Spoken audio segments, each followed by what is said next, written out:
Wine in a can. Can it be any good? Can we drink it? Is it reasonably priced? Is it presentable? Is it what it says on the packet? Let's find out.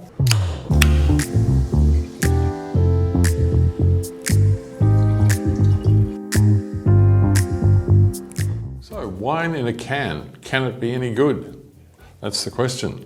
I have with me several 250ml aluminium cans of wine. Can't call them tins because they're not made of tin, they're cans. They've all got this little ring pull on the top, which is easy access, and they're very convenient, I guess, to throw in your handbag to have at the opera while you're getting bored with the singing. And of course you can dispose of the aluminium can very easily, they're recyclable, so that's good too. But do they taste any good? That's the question. So let's have a look. This one on the right here, or on your left, is called Winebud Pinot Noir.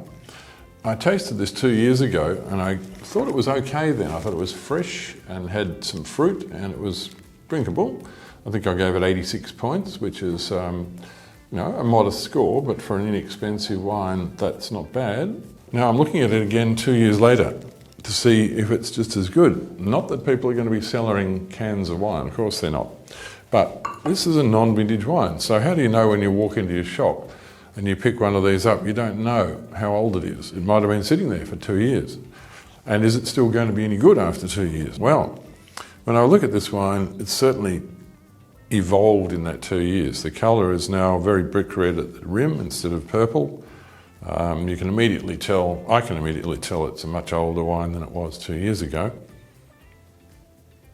And when I smell it, it's very earthy, dusty, terracotta, brick dust, savoury characters, a bit of mushroom stock perhaps, that sort of character. It's lost its primary fruit, but it's still pleasant if you like a more mature aroma in your wine. Does it taste like Pinot? That's the thing. Let's have a taste.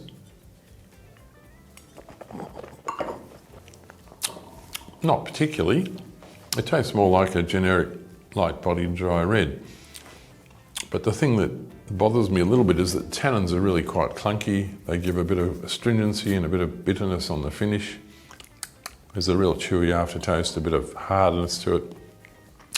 If you're having it with a meal, like a hot dog or a hamburger or something like that, you would probably think it was fine because the food would soak up those tannins and soften them off. So don't cellar that sort of thing. If you buy it, even if it's non-vintage, which you don't know how old it is, drink it straight away, don't keep it. So I think that wine has not kept its freshness very well, but it was pretty good wine when it was released, I thought, for the money. It was $6 a can, which 250ml can, that equates to $18 for a 750ml bottle, which is quite a cheap Pinot Noir, let's face it, if you buy it by the bottle. The next wine is Small Things, which is not only got a vintage on it, 2024, but it's got a region of origin on it, which is Great Southern, which is Western Australia. So the southwest of Western Australia. Small Things, Pinot Noir, 2024.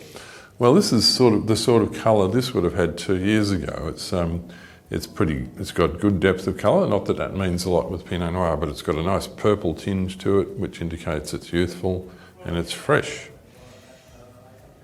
And when I smell it, it's again not particularly Pinot-y, but it's got some spice and a bit of woodsy sort of character, which might come from oak, I'm not sure.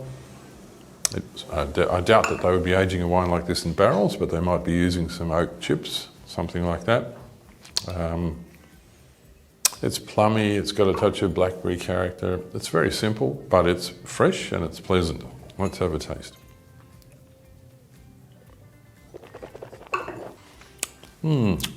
It's got a similar issue to this wine in that the tannins are quite clunky.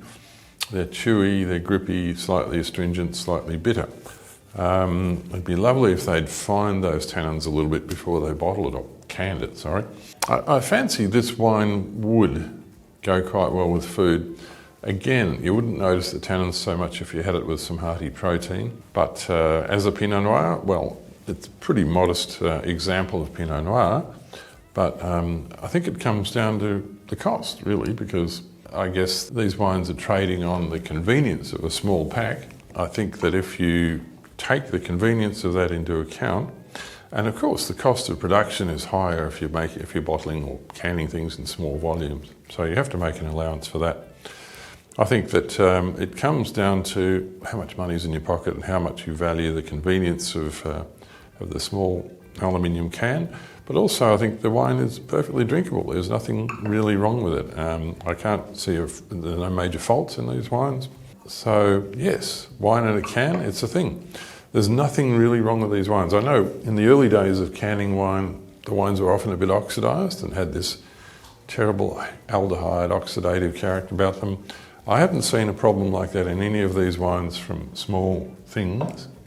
There's a rosé there, there's a sparkling wine, fizzy bubbly it's called, and there is a Sauvignon Blanc which tastes more like muscat than Sauvignon Blanc. I think there's a bit of Frontignac or muscat or something in there. They're clean, fresh, simple wines, very, very light on the palate and very short in the length of palate. But that's probably not a big problem in a wine that's destined for the kind of market that we're looking at here. So, canned wine, what's the verdict after all that? Well, I think that it's all about the packaging, the convenience, the size of it, the unbreakability of it. Let's face it, if you have a glass bottle at the beach or somewhere, this is a no-no. Or on a boat. Glass bottles are a bit of a hazard on the boat as well. These things are very convenient, let's face it, and the wines are drinkable. Don't cellar them, don't keep them, but enjoy them when they're young, when they're fresh. We're getting there with canned wine, we're getting there. Is Grange or Hill of Grace going to be in a can anytime soon? No, I don't think so, no. Cheers.